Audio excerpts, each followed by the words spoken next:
Thank you for joining today's session. We will be getting started shortly. We do have a lot of folks signed up for today's session, and we want to give everyone a moment to log on and get connected so that we can dive into today's session. I do want to thank you all for joining us today. I am Jasmine Garrett, here with the New Jersey Economic Development Authority. Today's session is an informational overview of the Film Tax Credit Certification for CPA firms. A quick housekeeping note, we do suspect that many questions will be answered in today's presentation. However, you are able to write in questions at any point during the presentation using Zoom's Q&A feature.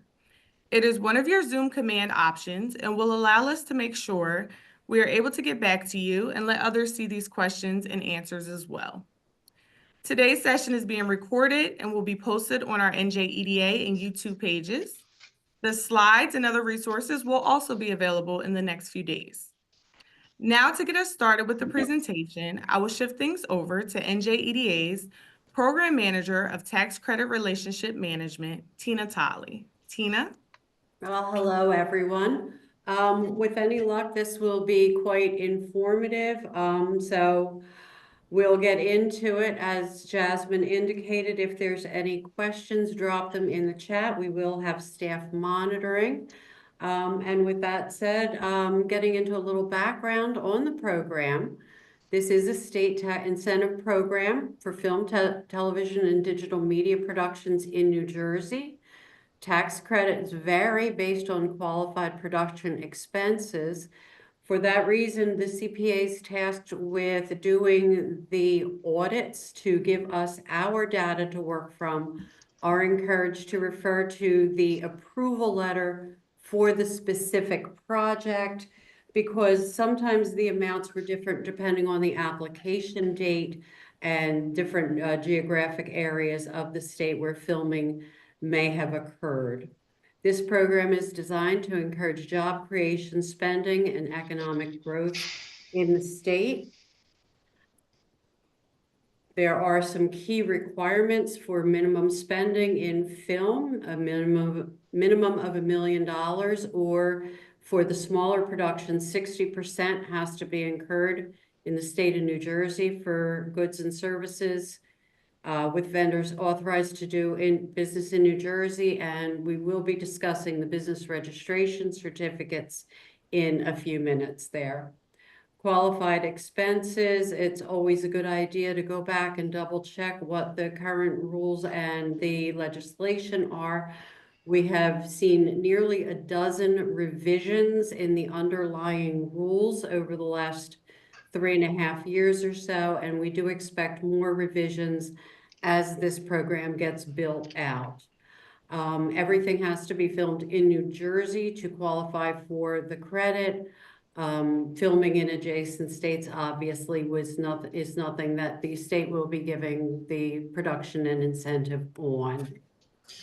We do encourage our customers to track their expenses and submit all of the documentation, including the agreed upon procedures report from the CPA.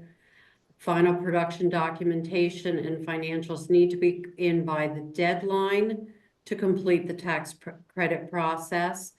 We have run into a few issues where the stated deadline on the approval letter is not necessarily a hard and fast deadline.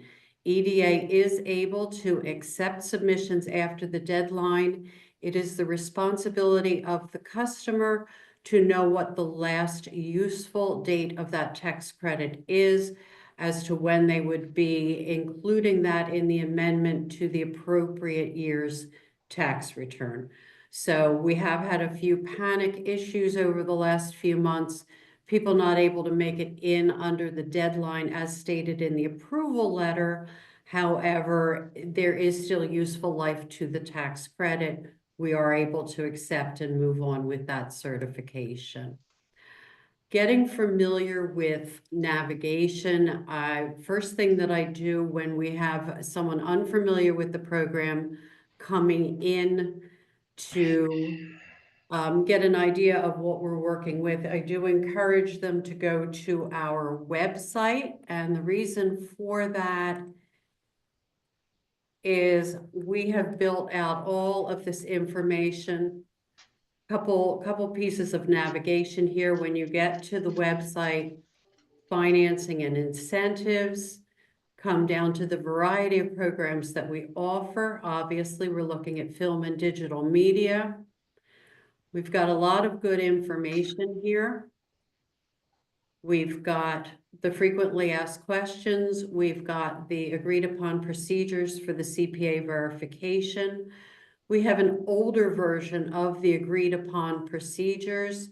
This is only applicable to approvals before July of 2021. I don't think we have but 2 more of those left that have not come in to certify yet. So 99.9% are going to be on the new version. Once we have everything in that would have applied under the old version, this will be removed from the website. A listing of our documents, the film tax credit transfer application. The FAQ is, quite frankly, one of my favorite features on the website, and I am, of course, hitting the wrong button. Apologies for that. This is laid out. This document has evolved from being a few pages to now being 33 pages. I would ask that people review this if you do find that you're having any questions in putting together the certification, determining what is and is not qualified, or how something in particular should be handled. And we'll go back to here. So the AUP itself is, of course, where have we?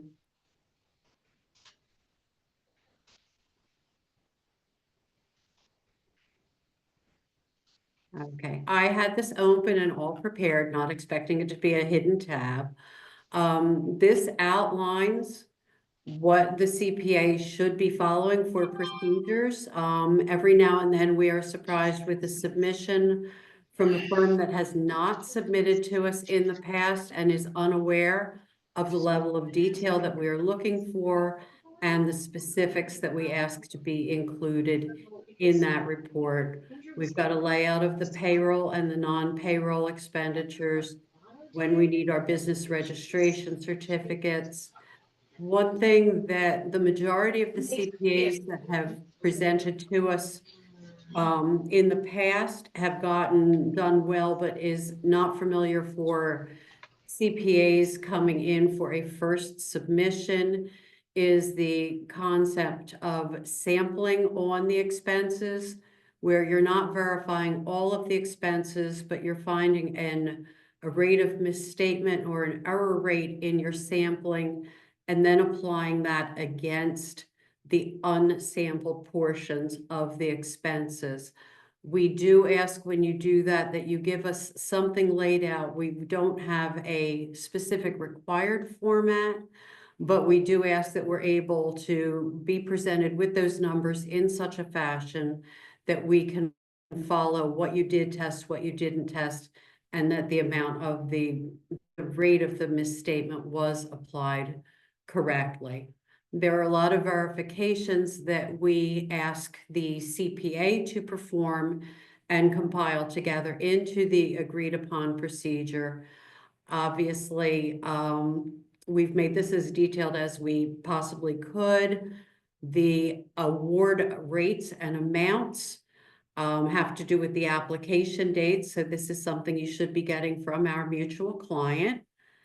And that's pretty much an overview of the AUP. And we'll go back to the current slide. Business registration certificates are how the state and how the EDA verifies that the entity where the monies were spent that are being claimed towards the award were in fact authorized to do business in the state of New Jersey. For those not familiar with this, there is a website from Revenue and Enterprise Services. We have included that web address in the presentation, which will be available on the website after we're finished here. And this shows how to get into and verify to determine if the business was registered. And what will happen from there is we're all out of order here.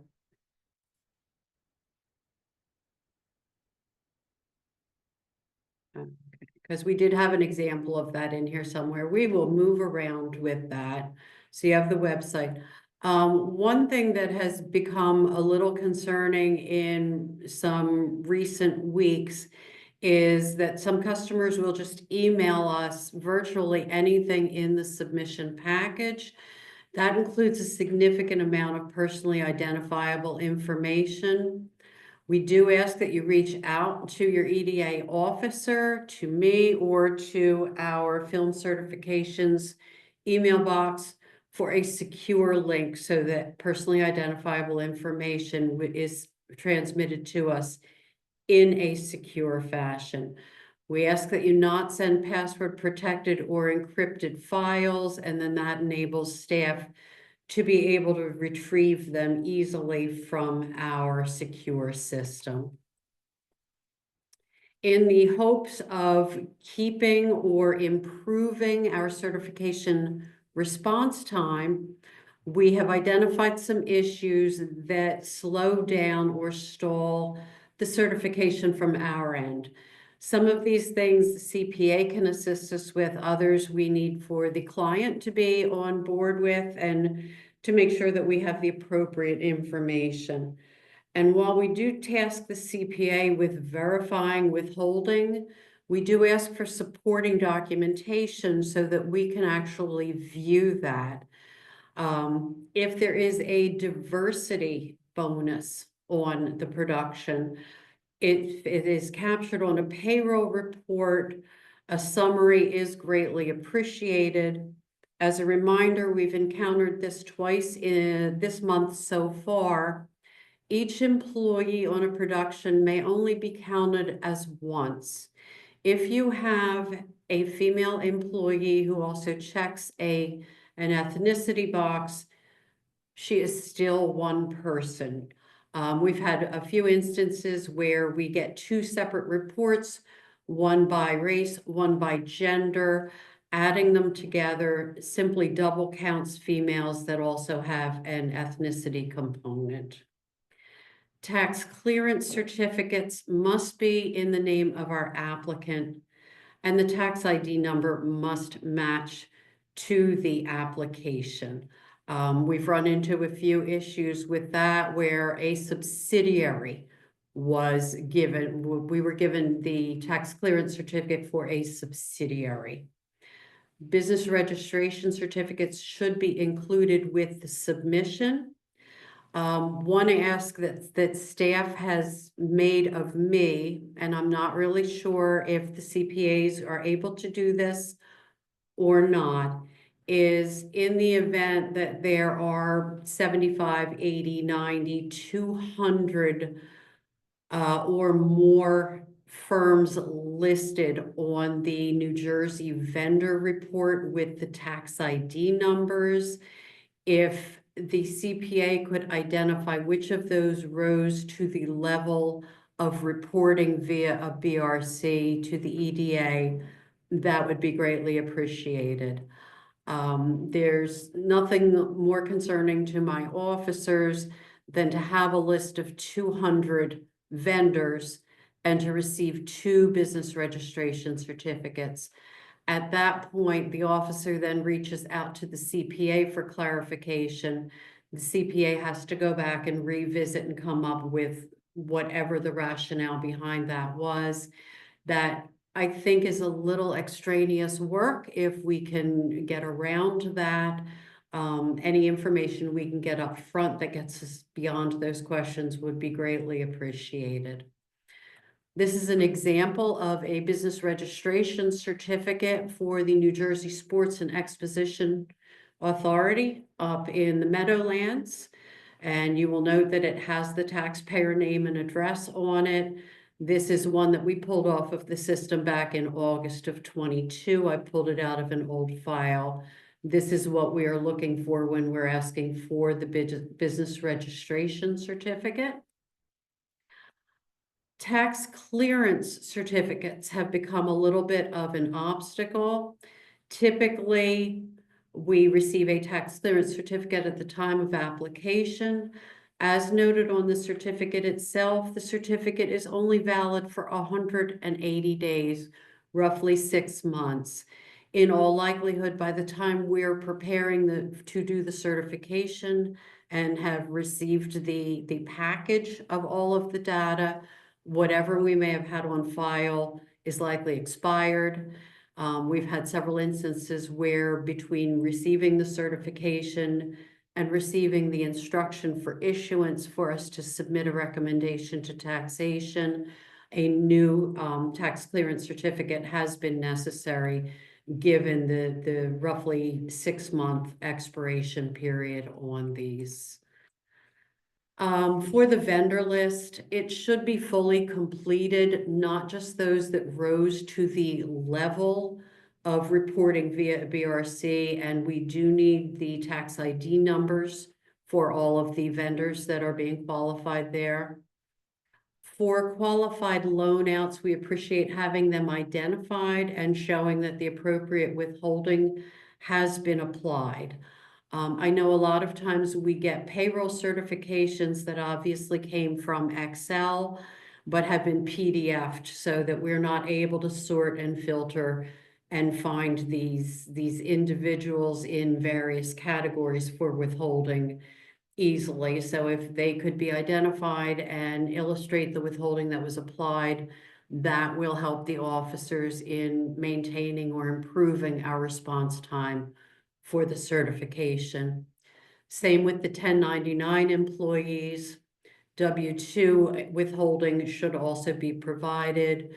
Note that if this information is on the payroll certification and is easily viewed, we don't necessarily need a host of other documents. We're looking specifically for the data and the verification on that.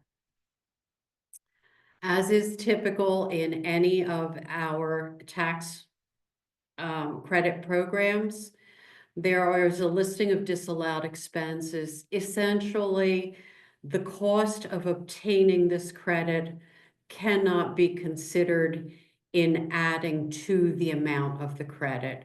Short list of what is specifically not allowed is CPA fees for preparing the AUP report, budget review fees and application fees from the front end, and if at all possible, an itemization of the disallowed fees is helpful.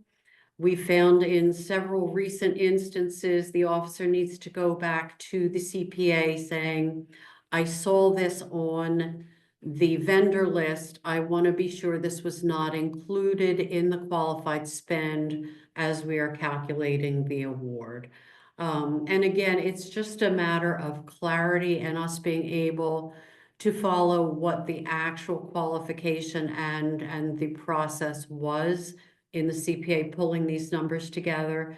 That will reduce our time for asking you questions and you as the CPA having to go back into a file that you may have finished with 3 weeks or 3 months prior to that. This is not typically something that the CPAs work with, but I do want to make sure that they are aware of.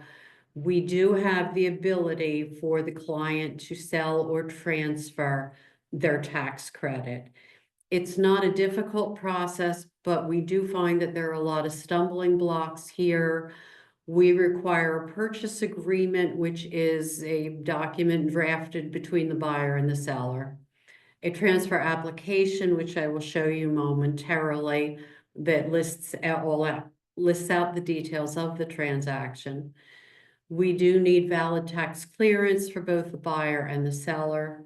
And we do need to receive both the issuance and the transfer fee before we can package this up and submit our recommendation to taxation. Biggest issues here are name and tax ID number mismatches and or stale tax clearance. And we did somewhere on here, one of these hiding under my tab here is the tax credit transfer application. This needs to come in with the fee. The transfer fee is depending on what the qualified film production expense is. The client has the ability to separate their tax credit award and sell to multiple purchasers. The fee is applied per transfer.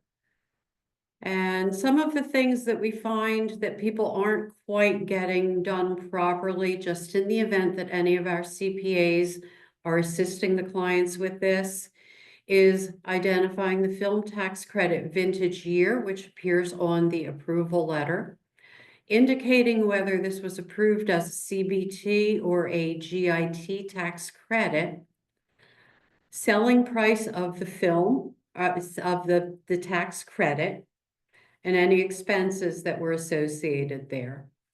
The one thing that typically people get wrong is the original transfer certificate information. The grantee is our mutual customer, the applicant, not who is purchasing it. We do require a physical address despite everything being electronic and digital these days. The buying business, the name and tax ID number should be a match to the tax clearance certificate that is provided to support this. We do need to know that the businesses are operating in New Jersey and whether or not they have CBT or GIT liability that they are utilizing the tax credits for. There are lines for witnesses to each of the seller and the buyer signatures. We do ask, because there is a witness line there, that it is in fact signed and witnessed. That is also a problem that we've been seeing. There is a 5-year retention period from certification of the tax credit. Note that our programs are subject to multiple audits, and all supporting materials should be retained in the event they are selected for audit. We did have a few instances where the production came back with the response that they had already archived the information, but we did need for them to retrieve the archive information to submit to our auditors when their project was selected for verification. If there are questions in the interim as to where to find information, our website again has the detailed guidelines and the applications. We do have a separate email address, filmcertification@njeda.gov, where general questions or clarifications can be sent to. Obviously, keep in mind that with the FAQ sections, our eligibility checklist, and the tax credit instructions, they will be a great resource to most of the questions. As we get the questions in, this is where they are typically answered for subsequent issuances.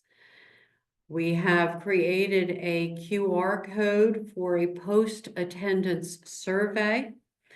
This will be useful to us in capturing the information for the CPAs that have attended and for the CPAs that attend in the future on a replay, those that were not able to join us today. Names of the CPA firms will be published on our website. This will be utilized as a resource for potential clients, those that come to us asking for recommendations for CPA firms that are familiar with this kind of work. As we are not able to issue any recommendations, we are in a position to be able to post information for those that have attended these webinars and received the information as to what we're looking for and how we are looking for it. For any other information, obviously our website, and then we have all of the great social media that I'm not really sure I know what all of those insignias are, but for those that do, please feel free to use them there. And with that said, I guess we will look to see whether we have any questions or any commentary.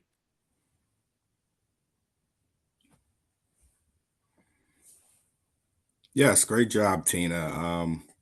For the information. I do believe there were a few questions in the chat that I think Chris and Matt were tending to, but if there are any other questions that weren't put in the chat, we do have some time here. If anyone has any questions they'd like to ask at this point, we do have some time. We were actually hoping that Tina Yep. could weigh in on the chat questions as well. Oh, okay. Okay, well, you obviously, I've shown you my mouse skills are not up to speed here, so well, they're not. Sure. Here, I can say them to you. Regarding BRCs, what is the minimum submission to NJEDA requirement for all applicants? Was it all BRCs that were confirmed during the AUP? It is all BRCs that rise to the level of reporting based on the size of the project. And I will get back to, the AUP actually lines that out. And here come on. It's one of these tabs. There we go. For the BRCs. Okay, depending on the amount of the film credit award. So for those with less than a $2.5 million award, anything with expenses greater than $1,000, we would anticipate seeing the business registration certificate. For film credit awards greater than $5 million, we don't want for you to be working with all of the little $1,000 spends. So at that point, the threshold for reporting is $5,000.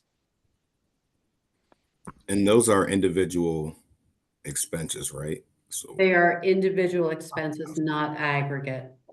Yep. So if you had a film credit award of less than $2.5 million, and you had 10 separate $100 expenses, it would not rise to the level. If you had 20 expenses of $100, it would not rise to the level. It is on an individual expense basis.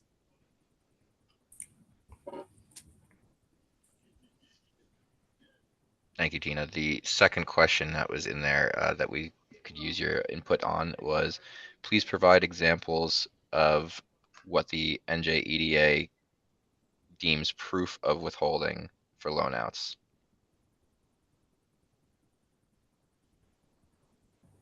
Usually, we see that on a payroll reporting, if the third-party payroll company has been utilized. And that will list who the loan out name was and what the essentially the wages and the withholding were. So I am not going to say that I need any particular document. I do need something verifiable that shows that information. I won't stand on the formality of saying a particular document is necessary if there is an alternative that will give us the data. I am more interested in the data than the actual form. I'm hoping that was helpful. We're trying to not make this any more difficult than it needs to be. right. Is that it for the questions, Chris? As far as the Q&A is now, if you want to open it up to. Okay. So I guess we'll see Yeah. who wishes to weigh in and who wants to talk to me.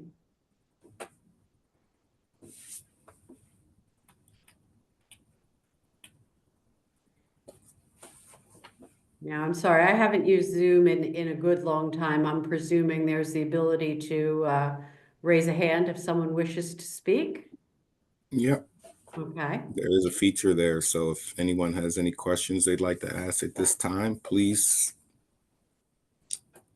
click the raise hand button and we'll be happy to take your question.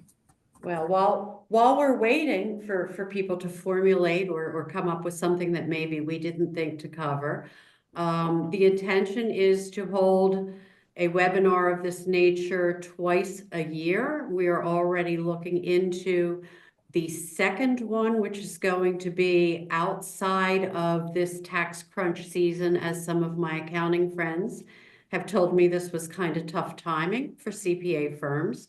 So it will be after the filing deadlines have occurred. And that will focus more so on the digital media portion of things, as we are now starting to see more submissions there and the applications have expanded in the digital media. Also, from that QR code that we showed with the survey, there is the ability to make recommendations if there are any particular topics that you would like for us to address in a future webinar. Yep, and it does look like we have a hand raised. John Gens. Yep. Hi, Tyshawn. Hi, Tina. Hey, John. Nice job. Thank you. Quick question. Early on, Tina, you said, in the very beginning of your presentation, you said the incentive credit may time out. Is that linked to the statute of limitations for the That's tax filings? That is exactly the statute of limitations. One of the reasons why we need to know whether they're general income tax or corporate business tax filings is because that statute of limitations, it does vary between the filing statuses, and that will be tied into the vintage year of the credit. For anyone, because I did see that some folks who are not CPAs registered for this session, the vintage year is the tax credit year in which that tax credit can and should be applied and does require amendment to that year's tax return. So as long as that window is still open for amending that year's return, that tax credit would be valid. We do not keep track because not everyone has a December fiscal. So we do have a recommended deadline on the approval letter, but as I said early on, that's really not hard and fast if there is still useful life on that tax credit. Thank you.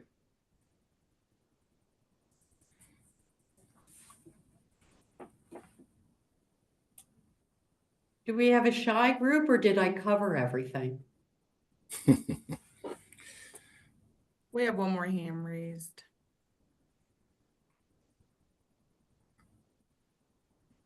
Hey, Fred, how you doing? Hi. Regarding documentation and withholding on payments to loan outs and individual contractors, specifically for those payees who are paid directly by the film production company and not by the payroll company, what documentation would you like or do you require?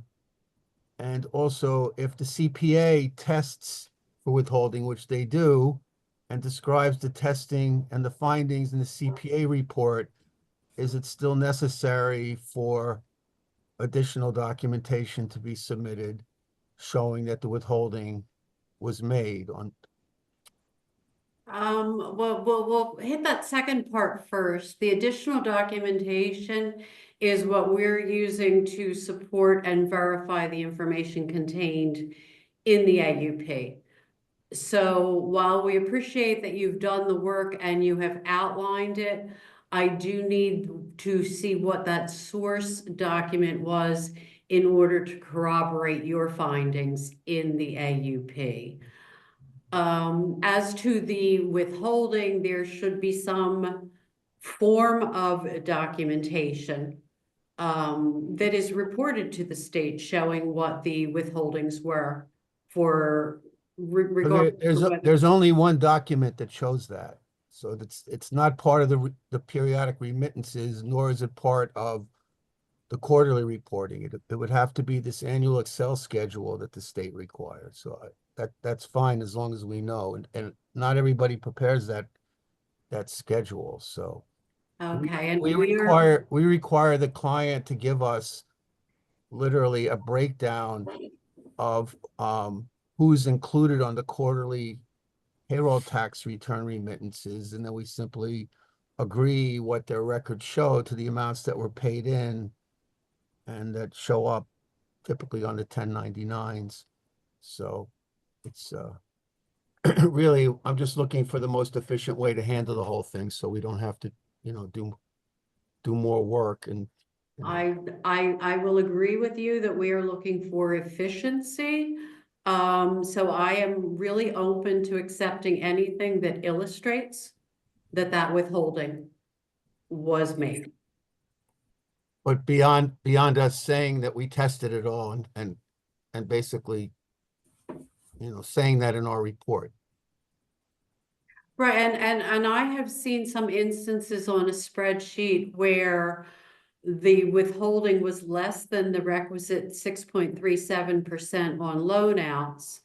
And then the firm has just basically made a reduction of the wage of the salary or the wage payment down to what the withholding supported. And that's just on an Excel spreadsheet. Yes. So again, I need to see the data. I'm not going to get myself too bunched up over what a name of a document is or a specific file document. I just need something supporting what was Understand. in that AUP. So whether it be a separate spreadsheet, whether it be an addendum to the payroll report, I'm completely open to anything that is logical and makes sense and shows that everything has been handled in the appropriate manner in which to qualify that expense.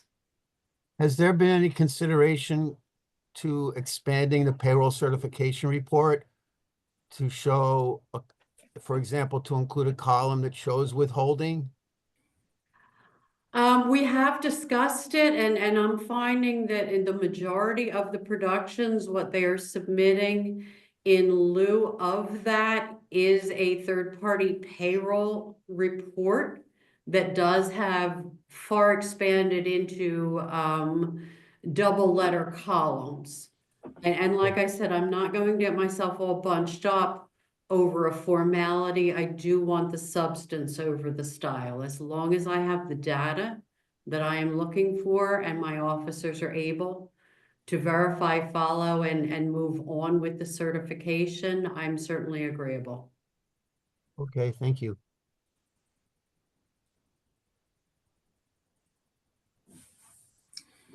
Thanks, Fred.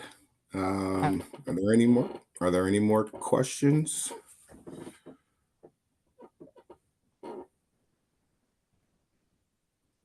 Yes, we have a question from I Bill. see Bill Aaron.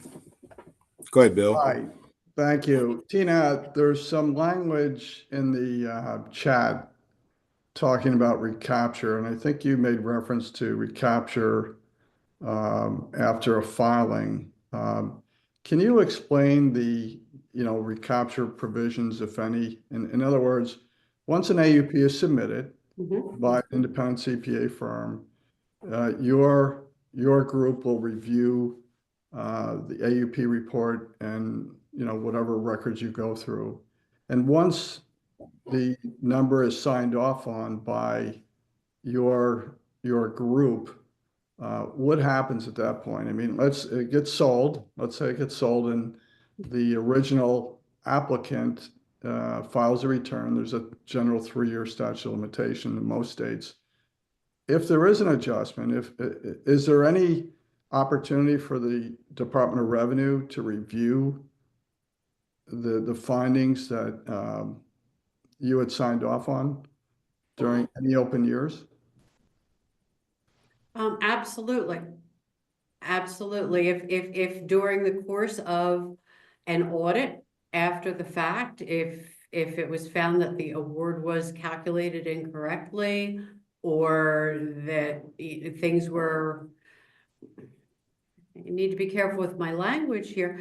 If there was any error in the calculations, if anything was overstated, the state does in fact have that right of recapture, as is typical in any of our programs. And that would go back to our applicant, because they were the ones who received it or received the benefit of selling. So Right. yeah, once we do the certification, that is not the absolute end. If an audit on the project after the fact, whether it be by the state auditors or by EDA auditors, finds an issue or a discrepancy, that would need to be addressed at that time. Okay, so assuming an independent film is made in New Jersey, a new company set up, you have an LLC, you have investors.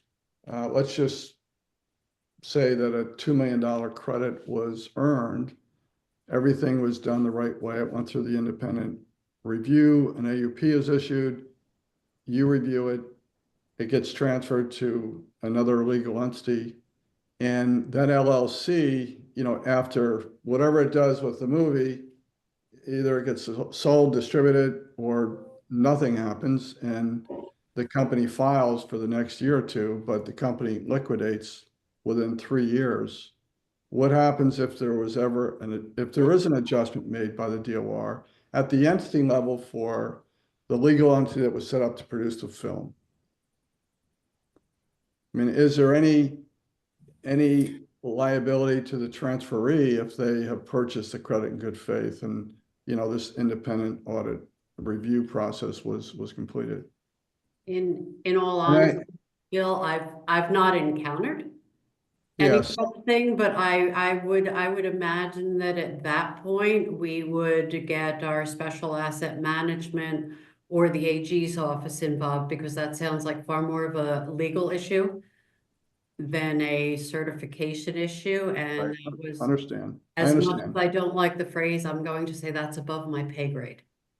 No, I understand. It's Yeah, a fair comment and we'll take it offline, but I think it is an important question. As this program continues to evolve and you're going to have hundreds of millions of credits, I think we need to make sure we understand this transferring liability if there is any. I can say just in a general sense, and I think it is covered in our frequently asked questions, that we typically, in the event of any type of recapture, we would not be looking towards the transferee. It would be between the EDA and or the state and the applicant, the original applicant. So we would not go after a transferee in those cases. And that's just in a general sense. Now I'm sure there's a bunch of scenarios. Like again, we could probably take that offline. I don't want to get into all of that right now, but in a typical recapture situation, we would not be looking to recapture from a transferee who brought a credit from our original Understand. applicant. No, Yep. understand. Yep. Okay. We'll take it offline and have further discussion, but this has been All right. very useful. Thank you. Thanks for your question. Yep. Thanks, Bill.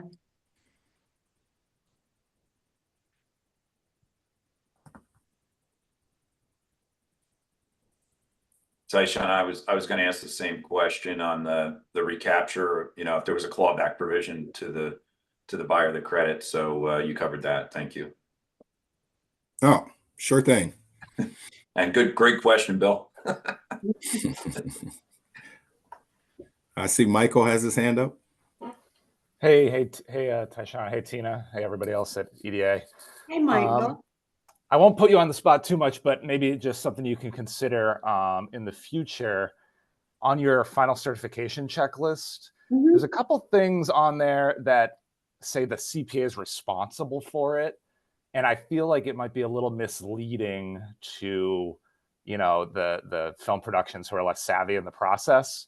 And I'd wonder if you'd maybe consider tweaking the wording on a few of those where technically the production's responsible for the initial preparation of some of these schedules, and then we obtain it and review it, for clerical accuracy and such. Absolutely. Again, everything has just been evolving, and when we send the welcome package out, we indicate that the checklist indicates who could typically be involved depending on what the scope of the engagement is. But I am finding that not all of our applicants read everything that we give them. So I'm absolutely open to revising the checklist for something that is more reasonable for, again, how things are evolving and who is doing which portions of the work. And thank you for that. I've already made a note. Thank you. Yep, thank you.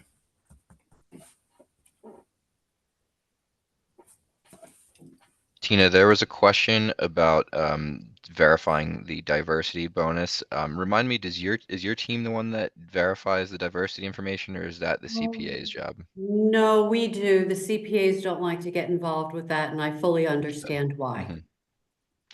Mhm. So what we do on our end, there are a couple of ways of getting the diversity bonus verified. A lot of times diversity information is captured via the third-party payroll report. We do ask, and I understand it's the nature of people wanting to lock information down. We have on several instances received what was obviously an Excel spreadsheet, but it has been PDF'd so that we've lost the ability to sort or filter. But if we do receive that in an Excel format, we're able to sort and filter. A lot of the third-party payroll reports will give us some type of summary. I know that I've seen one presentation that has gender down one axis and race along another, and is showing us what the overall is and what the individual diversity calculations were based on gender and or ethnicity. Absent that, for those that aren't using the third-party payroll report, our diversity sheets are available on our website. Typically, you would have each person involved in the production self-identify and sign. There is a spreadsheet where we ask that that be aggregated so that we can actually get moving on certifying more programs and not counting hundreds and thousands of people to see which category they fall into. A word on the diversity bonus, the majority of the productions that have selected to participate in that additional uplift for the diversity bonus have in fact made their bonus goal. We have had instances where some have fallen short, some have come close. If you refer back to the diversity bonus application, there is an outline of best efforts for those that did not make the goal. And we do ask that the production give us whatever the indication they have of the best efforts so that we can have our DEI group weigh in and determine. Just because someone did not make their stated diversity bonus does not automatically mean that we would remove it. But coming close without showing best efforts doesn't necessarily mean that we would include it either. Right. Yep. Good stuff.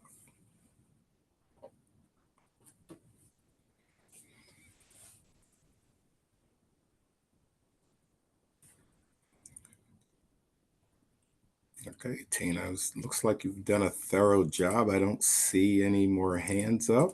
I don't see Chris. I don't believe there's any more questions in the chat. Nope, we're good. Okay.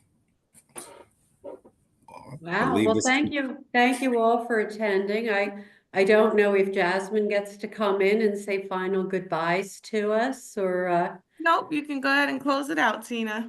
we can. Well, thank you very much for joining. I do encourage you to go in and complete that survey. If you did not capture that QR code at the time that it was showing on the screen, this presentation will be posted on our website, and you'll have that opportunity there. Those that did register via the link, we have already captured the CPA firm information, so don't worry about being excluded from that list. My biggest priority with that survey is to sort of get a finger on the pulse as to what other topics might be of value to the CPA community for subsequent presentations. Yeah. And with that, thank you. Have a great day. Stay safe, stay warm, stay away from the wildfires, depending on which coast and area of the country you're in. We're all going through something these days. But thank you very much. Have a great day. Great. Thank you. Thank you.